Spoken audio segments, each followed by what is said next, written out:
criticise it. Well, it's not I won't criticise him. Jeremy... But you haven't. Well, Jeremy is stepping down. We're now asking the question who should be the next leader of the Labour Party, and I'm trying to answer that question.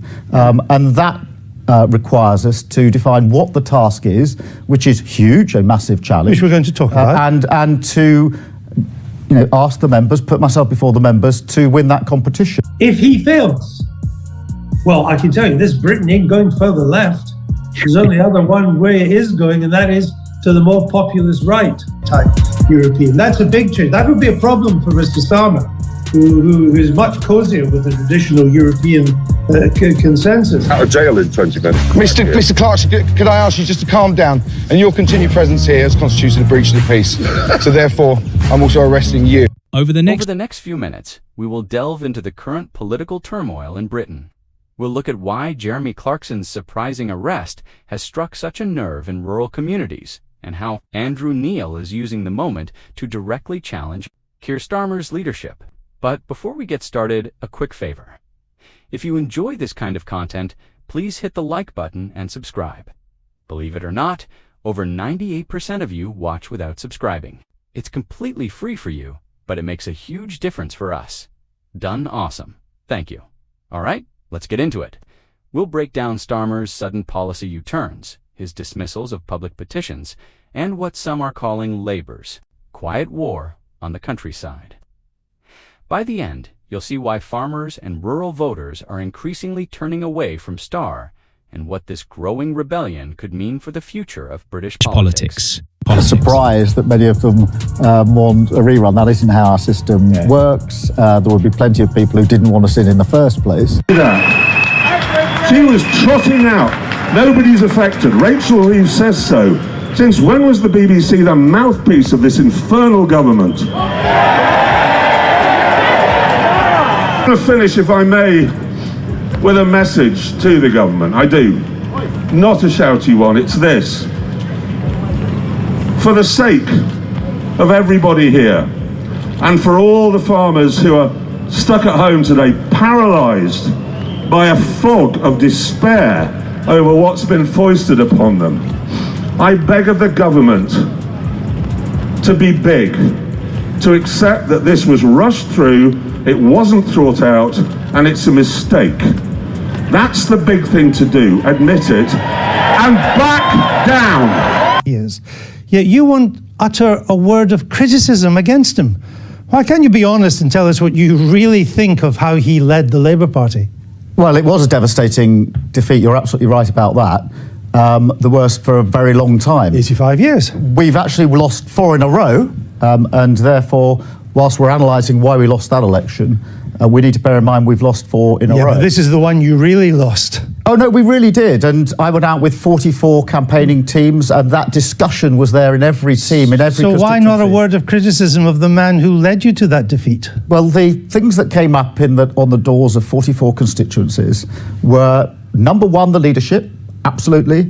Secondly, the Brexit position, that came up differently in different areas. What was said in the Midlands was different to what was said in Scotland. The overload of the manifesto, people felt there was too much in it. And I'm sad to say, in a number of areas, anti-Semitism came up. So the leadership did come up. Number one, you say? Yeah. Jeremy Clarkson, once the loud, unapologetic face of Top Gear, has taken on a surprising new role, a champion for rural Britain. His shift from roaring engines to rolling fields, documented in his hit Amazon series, Clarkson's Farm, hasn't just entertained millions. It's given them a front row seat to the harsh realities modern farmers face. With his trademark bluntness, Clarkson has torn into Labour's countryside policies, striking a chord with farming communities already drowning in red tape and buckling under economic strain. But everything changed when he was arrested at a farmers' protest. In that moment, Clarkson stopped being just a television personality. He became a living, breathing symbol of rural anger and frustration. Out of jail in 20 minutes. Mr. Clarkson, could I ask you just to calm down? And your continued presence here has constituted a breach of the peace. So therefore, I'm also arresting you. But where should they get the money from if it's not from farmers? From farmers. Hear that, everyone? With assets. Thinks you should be Labour UR's proposed policy changes have sent shockwaves through the countryside. Their pledge to build 1.5 million new homes has sparked fierce alarm, especially the controversial plan to reclassify parts of the Greenbelt as Grey Belt. For farmers and rural residents, this feels like opening the floodgates to unchecked development. Tearing apart the green spaces that define their way of life, adding to the unrest is Labour's aggressive push for net zero policies, including large-scale wind turbines and sprawling solar farms, while supporters see these as climate solutions. Many in farming communities view them as yet another urban-centric strategy, one that sidelines the essential role of farmers in food production and land stewardship. To them, it's a case of flashy climate targets trumping the harsh practical realities of agriculture. The backlash has now reached boiling point. The National Farmers Union, NFU, has announced a massive tractor demonstration in central London, a rolling symbol of rural defiance. More dramatically, some farmer groups are threatening to block ports and withhold non-pea perishable produce, risking supermarket shortages to force the government to listen. These extreme measures reveal just how deep the anger runs and how determined rural communities are to fight back. As this countryside rebellion gathers momentum, all eyes are on Keir Starmer. His response could determine not just Labour's future in rural Britain, but the party's credibility in a nation increasingly split between city skylines and green fields. European. That's a big change. That would be a problem for Mr. Starmer, who is much cozier with the traditional European consent. What happened in France, what is unfolding in France, is the defeat of the centre and the failure of centrist policies. These are exactly the policies which Keir Starmer is going to be elected on. Yeah. If he fails in Britain, and don't forget his policies are obsessed with net zero, pretty relaxed about immigration, high taxes, industrial strategy, metropolitan-based, metropolitan concerns rather than provincial concerns. If he fails, well, I can tell you this, Britain ain't going further left. There's only other one way it is going, and that is to the more populist right. How will Labour's leader respond to this growing crisis? Will he finally take rural voters' concerns seriously? Or will his dismissive stance push this already frustrated demographic even further away? The answer could shape Britain's political landscape for years to come. Karma's political journey has taken an unexpected and dangerous turn. Once celebrated as Labour's great hope, he now finds himself in open conflict with a huge swath of rural Britain. What's driving this dramatic shift?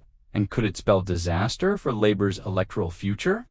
His offhand dismissal of a petition, signed by more than 3 million people, shocked observers nationwide. And this wasn't just any petition. It was a loud, urgent cry from rural communities who already feel ignored, undervalued, and sidelined. For many, it was proof that their voices don't matter to those in power. Interview 5, instead of listening to rural communities and addressing their concerns, Starmer brushed them off, widening the already deepening rift between Labour and the countryside. It's a stark reversal from the early days of his leadership, when he promised to rebuild Labour's bond with rural Britain. Back then, Starmer spoke with conviction about understanding farmers' unique challenges and vowed to be a champion for all of Britain, not just its urban centres. Those promises struck a chord with voters who had long felt abandoned by previous Labour governments. But, as the saying goes, actions speak louder than words, and Starr's recent policy decisions paint a very different picture. Build itself, because it's quite hard to see anywhere where the right is doing well, which does not now involve the populace. Starmer's backing for increased housing development on Greenbelt land has sent shockwaves through rural communities. And while the rapid shift to renewable energy may sound admirable in principle, many farmers and rural businesses see it as tone-deaf to the hard, practical realities they face. Neil, never one to hold back, has delivered a blistering critique of Starmer's leadership. He argues that Starmer's inability to respond meaningfully to public concerns reveals a deeper disconnect with ordinary people, especially those living outside the cities. Neil has accused him of flip-flopping on key issues and failing to deliver on his pledge to bridge the urban-rural divide. The consequences of these missteps are becoming increasingly obvious. Labour's support in rural constituencies is collapsing. Reports suggest the party could lose as many as 59 of its most marginal seats, a staggering blow driven by growing discontent among farmers and rural voters.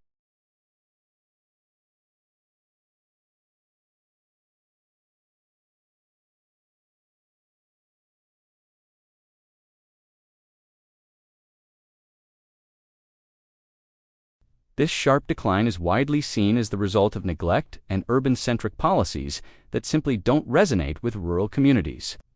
With the next general election fast approaching, one question now hangs over British politics. Can Starmer still turn this ship around? Or has he already done irreparable damage to Labour's relationship with rural Britain? The answer could reshape the political landscape for years to come, redrawing the electoral map and fundamentally shifting the balance of power in Westminster.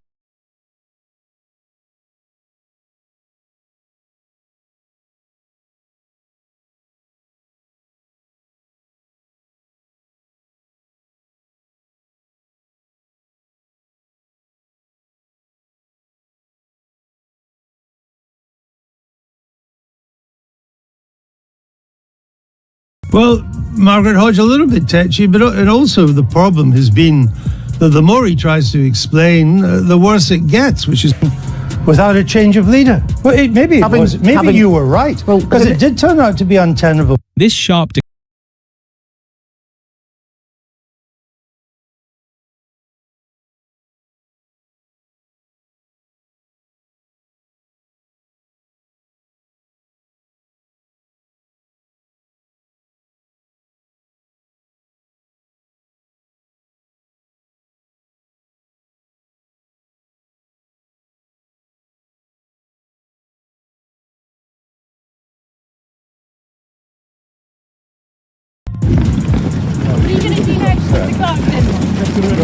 Guys, sorry. Jeremy.